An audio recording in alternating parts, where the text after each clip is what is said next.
성경 고린도전서 12장 1절에서 11절까지의 말씀입니다. 고린도전서 12장 1절에서 11절까지의 말씀을 한 절씩 교독해서 보겠습니다.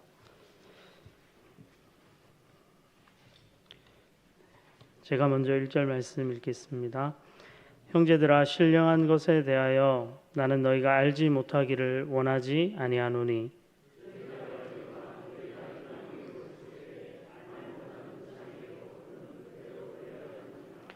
그러므로 내가 너희에게 알리노니 하나님의 영으로 말하는 자는 누구든지 예수를 저주할 자라 하지 아니하고 또 성령으로 아니하고는 누구든지 예수를 주시라 할 수 없느니라.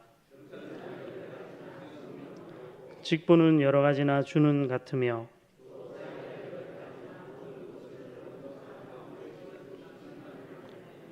각 사람에게 성령을 나타내심은 유익하게 하려 하심이라.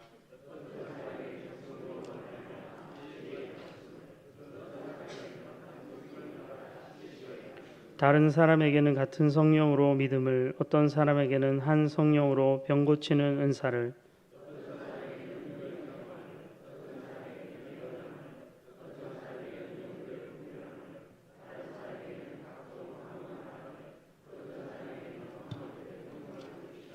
함께 보겠습니다.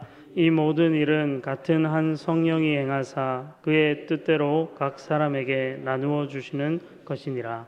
아멘. 오늘은 이 본문의 말씀을 의지해서 성령님이 주시는 선물이라는 제목으로 말씀을 나누겠습니다. 신약 성경의 여러 교회들 가운데 고린도 교회는 특별히 많은 문제를 가지고 있었던 것으로 알려져 있습니다. 바울이 쓰고 있는 여러 그 편지 가운데 고린도 전후서를 합치면 그 분량이 가장 많이 이렇게 차지하고 있는데, 아마도 고린도 교회를 향해서 해야 할 말, 들려줘야 할 말들이 많았기 때문일 것입니다. 고린도 교회는 파벌의 문제도 있었고, 우상 숭배와 관련된 문제, 음행의 문제, 결혼, 가정생활, 이혼 이런 문제들, 다양한 문제들을 이제 언급하고 있는데, 오늘 읽은 본문은 성령의 은사와 관련된 교회 안의 그 문제들에 대해서 바울이 이렇게 올바른 길을 제시해 주는 본문이라 할 수 있습니다.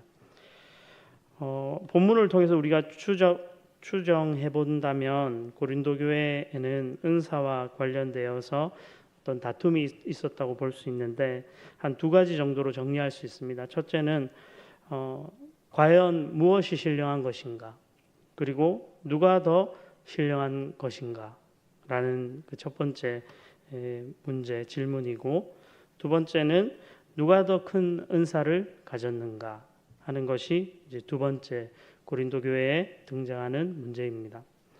우리도 신앙생활하면서 교회 안에서 누가 더 신령한가, 누가 더 신실한가, 누가 더 믿음이 좋은가 라는 그런 생각을 하게 되고, 그런 것이 갈등이 돼가지고 교회 안에서 여러 문제를 일으키는 걸 종종 볼 수 있습니다. 또 누가 더 큰 은사를 가졌는가, 이런 것에 관심을 기울이면서 은사를 믿음을 경쟁하는 그런 어떤 도구로 삼는다든지 하는 그런 부정적인 모습을 현대 교회에서도 많이 볼 수가 있습니다. 바울이 여기에 대해서 이제 답을 오늘 본문에서 해주고 있는데, 첫 번째 신령한 것이 무엇인가에 대한 이야기를 1절부터 3절에 하고 있습니다. 12장 1절에 보시면 형제들아, 신령한 것에 대하여 나는 너희가 알지 못하기를 원하지 아니하노니, 이렇게 바울이 쓰고 있습니다. 이중 부정을 하고 있는 거거든요. 신령한 것이 어떠한 것인지 알지 못하기를 원하지 않는다라고 하면서 두 번 부정을 하면서, 두 번 강하게 부정하면 이제 강한 긍정을 말하는 거잖아요. 그래서 신령한 것이 무엇인지 너희가 정말 알았으면 좋겠다, 이런 이야기를 바울이 하는 것입니다. 그렇다면 신령한 것은 과연 무엇일까요? 신령한 것, 이렇게 뭔가 이렇게 산신령처럼 이렇게 앉아서 이렇게 기도만 하고 있고 이런 걸까요? 그런 것이 절대 아닙니다. 성경에서는 그런 것을 신령하다고 말한 적이 없고, 성경을 그대로 찾아가 보면은 단어 자체는 이런 뜻입니다. 성령께 속한 것, 이런 뜻입니다. 성령께 속한 것에 대해서 나는 너희가 알지 못하기를 원하지 아니한다, 이렇게 말하고 있습니다. 영어 성경을 찾아가 보면 영적인 선물, 이렇게 번역을 하고 있고요. 우리가 일반적으로 많이 쓰는 표현으로 친다면 성령님이 주시는 그 은사, 뒤에 이제 은사에 관한 얘기를 계속 하고 있는데 바로 그것을 의미한다고 볼 수 있습니다. 그러니까 성령께 속한 것, 성령 하나님께 속한 것이 무엇인지 너희가 알기를 원한다. 정말 신령한 것이 무엇인지 너희가 알고 있느냐? 누가 더 신령하다고 너희는 지금 생각하느냐? 그런 문제들에 대해서 바울이 얘기를 하는 거죠. 그러면서 2절과 3절에 이렇게 말합니다. 너희도 알거니와 너희가 이방인으로 있을 때 말 못하는 우상에게로 끄는 대로 끌려갔느니라. 그러므로 내가 너희에게 알리노니 하나님의 영으로 말하는 자는 누구든지 예수를 저주할 자라 하지 아니하고 또 성령으로 아니하고는 누구든지 예수를 주시라 할 수 없느니라. 바울이 이렇게 줬고 있습니다. 그러니까 신령하다는 것은 예수님을 주라고 부르는 자는 누구나 다 신령한 자라는 것이죠. 예수님을 주로 고백하는 자는 다 성령께 속한 자입니다. 성령 하나님 안에 있는 자이죠. 왜냐하면 이들이 이전 삶이 전혀 신령하지 않았기 때문에 그렇습니다. 이방인으로 있을 때 말 못하는 우상에 끄는 대로 그냥 끌려 다녔던 그게 너희였지 않느냐. 그때 하나님의 영을 몰랐을 때, 하나님의 영 성령이 함께 하시지 않을 때 너희는 예수를 저주할 자라고 생각하지 않았느냐. 그런데 지금은 어떤가? 성령으로 인해서 성령께 속해서 너희는 예수님을 주라고 부르고 있지 않느냐. 그렇게 부르는 너희가 신령한 자이다. 너희는 성령께 속한 자이다. 이런 말을 하고 있는 것입니다. 우리는 은사에 대해 다루면서 많은 특별한 은사들 성경에 많이 나오는데 그런 은사를 가지고 외적으로 행하는 것을 보고 신령하다고 소위 생각하게 되는데 바울이 말하는 그 근거는 그런 것에 있지 않았습니다. 예수님을 구주라 부르는 자는 누구나가 다 신령한 자이고 이전에 너희의 삶은 그것으로부터 멀었던 자들이었다. 그러므로 교회 안에 있는 모든 성도들은 사실 신령한 것입니다. 성령 안에 있는 자는 모두가 귀하고 복된 자들인 것입니다. 우리가 가진 것을 가지고 막 비교하고 누가 더 신령한가, 누가 더 믿음이 좋은가, 누가 더 괜찮은 신앙인인가 그걸 경쟁한다는 것 자체는 이미 이전에 우리가 예수님을 모를 때의 그런 상태로 상대방을 보고 있는 것이죠. 예수님을 모를 때 세상에서는 돈 많이 가진 것이나 많이 배운 것 이런 것들로 경쟁하고 비교하면서 사니까 교회에 들어와서도 신앙을 가지고 믿음 생활하는 거, 봉사 많이 하는 거 이런 걸 가지고 아니면 직분이나 사역들을 행하는 걸 가지고 비교하면서 누가 더 신령한가 막 계산을 하는 거죠.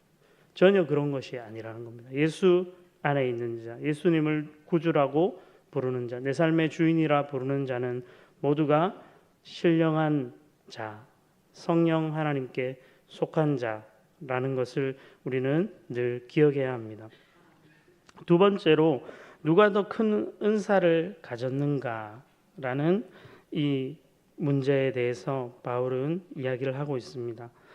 4절, 5절, 6절에 보시면 은사는 여러 가지나 성령은 같고 직분은 여러 가지나 주는 같으며 또 사역은 여러 가지나 모든 것을 모든 사람 가운데서 이루시는 하나님은 같다라고 말하면서 은사와 직분과 사역을 지금 동의어로 비슷한 표현으로 지금 반복해서 쓰고 또 성령과 주 하나님, 그러니까 주는 예수 그리스도시죠. 성령 하나님과 성자 예수님과 성부 하나님, 이 삼위 하나님이 다 같으신 분으로 지금 얘기를 합니다. 한 하나님 안에서, 이 삼위 하나님 안에서 주어지는 은사나 직분이나 사역은 모두 다 같은 목적, 같은 이유를 가지고 있는 것이다. 하나이다. 이런 측면을 이제 이야기 주시는 분에 대해서 얘기하고 그러나 외적으로 드러나는 은사와 직분 사역은 다양하게 여러 모양으로 여러 가지로 이제 우리에게 이제 주어지는 것입니다.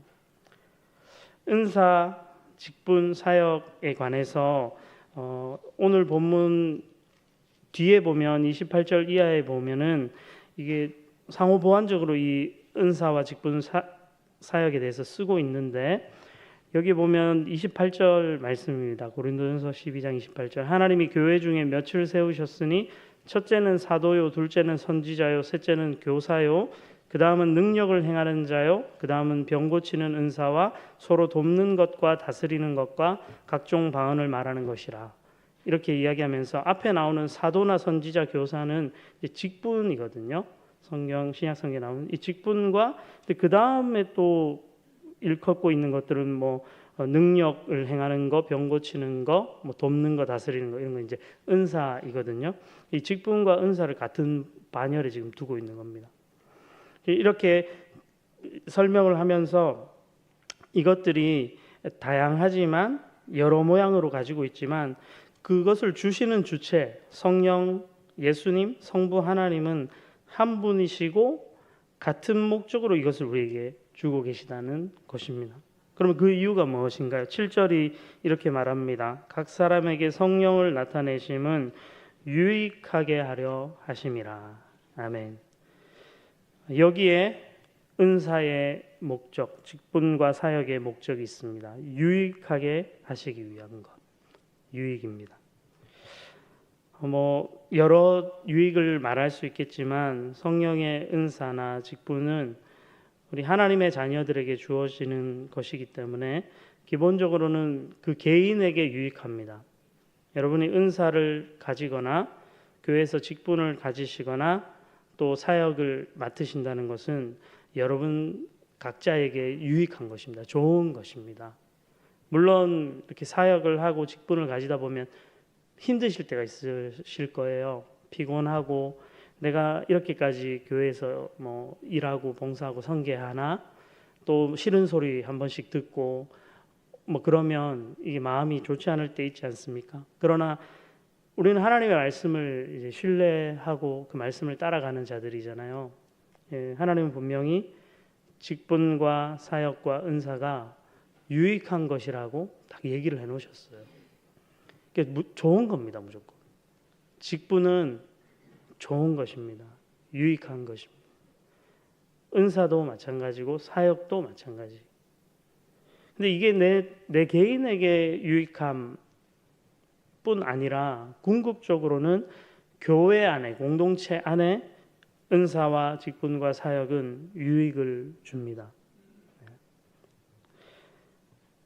하나님은 이 다양한 은사들을 통해서 교회가 유익되도록 하시는 것이죠.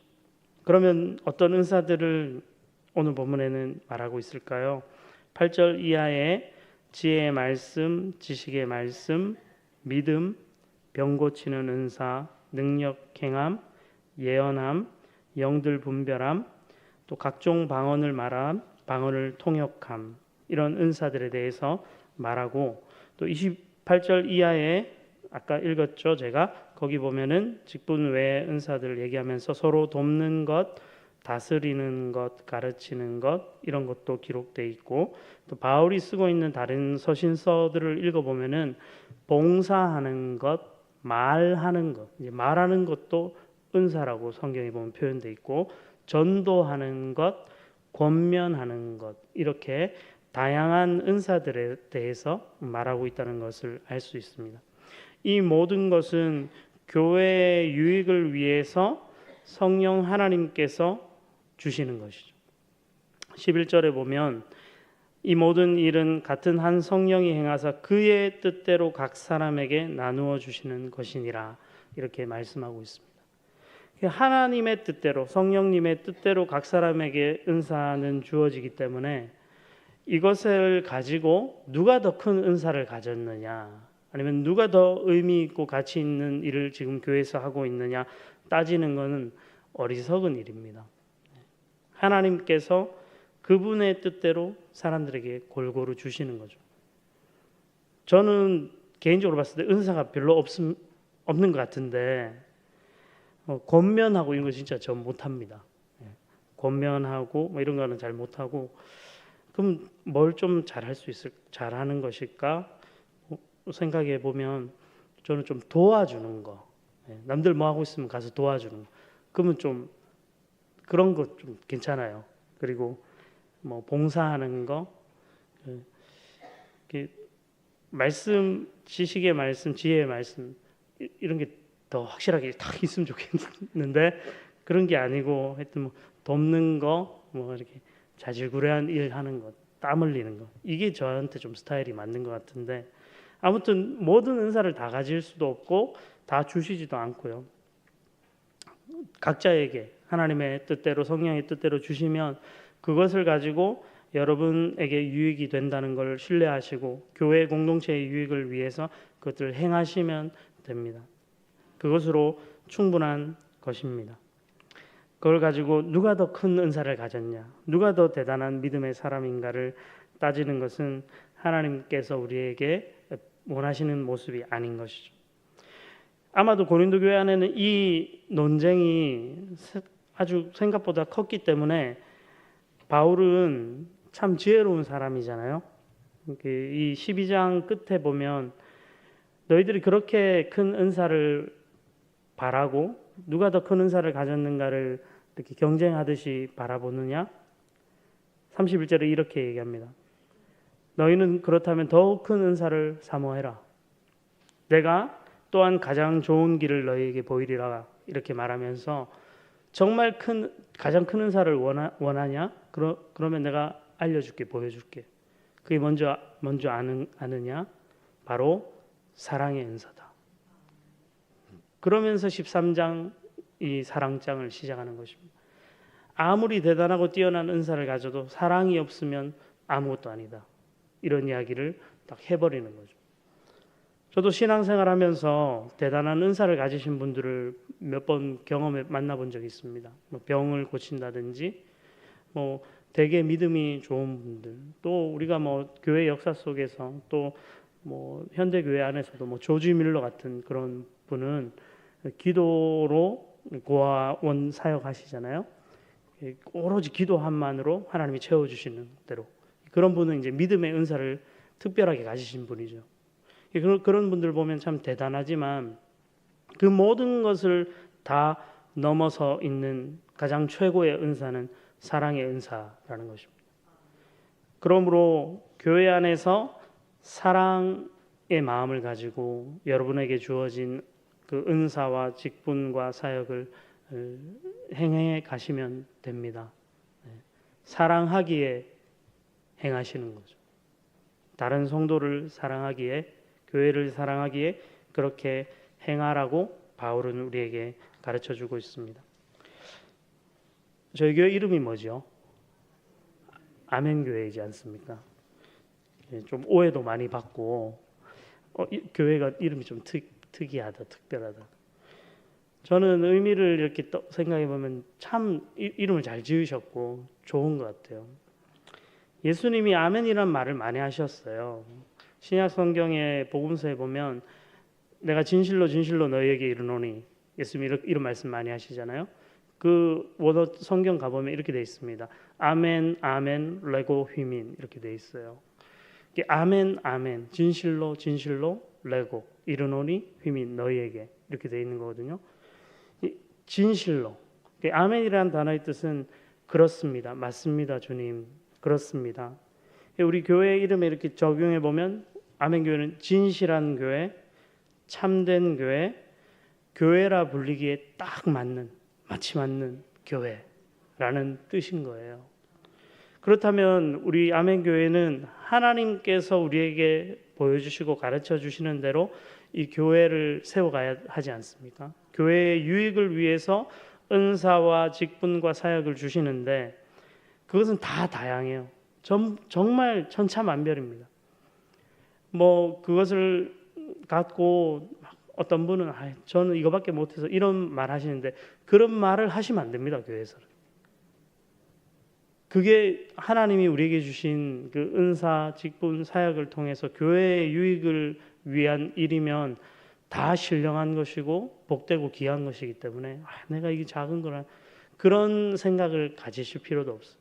그렇다고 반대로 내가 참 대단한 일을 한다 이런 생각도 가지는 건 어리석은 것입니다. 우리의 지난 날을 우리는 알고 있지 않습니까? 우상에 끌려 살던 그 삶을 알기에 지금 우리가 예수님을 주라고 부르면서 함께 이 신앙의 길을 걸어가는 것, 그것을 위해 교회에 은사를 주시는 이 성령 하나님의 그 은혜와 선물을 잘 받아서 누리고 또 다른 사람을 위해 지금까지 해오셨던 것처럼 그렇게 행하시면 됩니다. 그러면 하나님이 정말 우리 아멘교회를 그 이름 그대로 교회라 불리기에 딱 맞는 교회, 하나님 앞에 진실한 교회, 참된 교회라고 인정하시고 그렇게 불러주실 것입니다. 여기 계신 우리 모든 성도님들이 그런 복되고 아름다운 교회를 함께 이루어 가시기를 간절히 소망합니다. 기도하겠습니다. 사랑과 은혜가 풍성하신 하나님 아버지, 이 세상에서는 여전히 무엇이 더 크고 무엇이 더 가치 있는지를 가지고 경쟁하고 다투지만 우리는 교회 안에서 하나님이 주시는 모든 것이 다 귀하고 복된 것이고 신령한 것인 줄 알고 성령께 속하여 우리가 살아가기를 원합니다. 우리를 교회로 부르신 주님, 교회에 허락하신 많은 은사와 직분과 사역을 통해서 우리가 서로에게 유익한 존재가 될 수 있도록 우리가 아멘교회를 사용해 주시고 아멘교회가 하나님 앞에 참 진실한 교회로, 참된 교회로, 교회라 불리기에 합당하고 딱 맞는 교회로 하나님 앞에 불려질 수 있도록 주님께서 우리 교회를 세워 주시옵소서. 감사드리며 예수님 이름으로 기도드립니다. 아멘.